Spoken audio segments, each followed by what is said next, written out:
by Cary Osborne. There is no doubt that this has been one of the most challenging years in Clayton Kershaw's career, arguably his most challenging. And it speaks to his greatness that it has been in a year where his regular season era was 2.73. Adversity, once a rare companion to arguably the greatest pitcher of his generation, has followed Kershaw throughout 2018 with 2 stints on the disabled list, constant questions about reduced velocity and 2 extremes thus far in the postseason. So it comes to this, Kershaw starting for the Dodgers in Wednesday's Game 5 of the National League Championship Series at Dodger Stadium, looking to bounce back from his Game 1 NLCS start and give the Dodgers a series lead before the teams head back to Milwaukee. "I expect the same intent that he has in every game he throws," said manager Dave Roberts. The preparation started shortly thereafter that Milwaukee start, in Game 1 of the NLCS, and it's going to be the same intensity, the same focus. And I expect there will be better execution. Nothing more, nothing less. And that's the thing about Clayton which has made him great. Whether it's a spring training game or playoff game, he has the same intent. The intent was there in Game 1 of the National League Championship Series. The results didn't follow. Making it a head-scratcher was it came after a peak in his postseason career, Game 2 of the National League Division Series against Atlanta.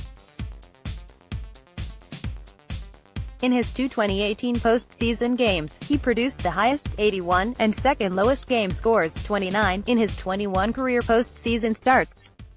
He shut the Braves out over 8 innings on October 5 and was unable to get an out in the 4th inning in Milwaukee on October 12, allowing 6 hits, 2 walks and 5 runs, 4 earned. The Braves had Bregman 4 hard hit balls, 95 mph exit velocity or greater, and were 1 for 4 on those balls. The Braves fouled off 18 pitches in the game, 10 with 2 strikes. The Brewers fouled off 23 Kershaw pitches, 15 with 2 strikes. They also had 7 hard hit balls, exit velocity of 95 miles per hour or greater, off the Dodger ace and were 6 for 7 on those. With Thursday being an off day and the way the Dodger bullpen has performed in this series and the postseason, Kershaw has backup. But that doesn't mean he'll go short in Game 5. "We're going to go as long as we can, as long as he's pitching well," Roberts said. "And as the game goes on we'll decide who's the best option to finish out the game.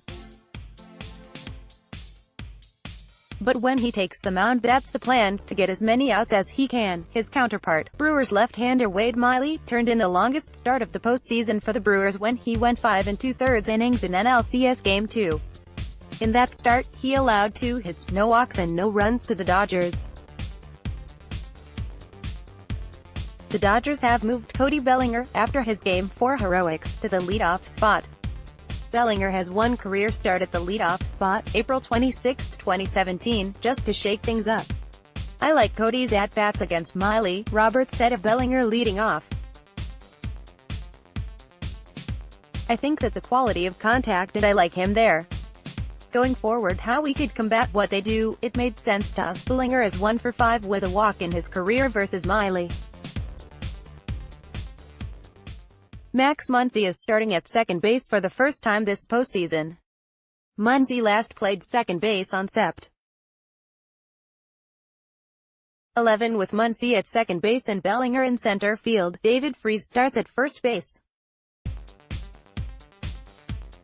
Austin Barnes is starting at catcher for the 3rd time this series. Muncy has played a good amount of second base this year and through the minors and even in the big leagues with Oakland, Roberts said.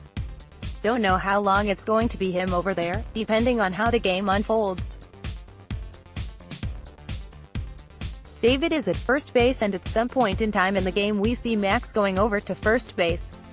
But to start the game and get his bat in to produce some offense, I think it's a good thing.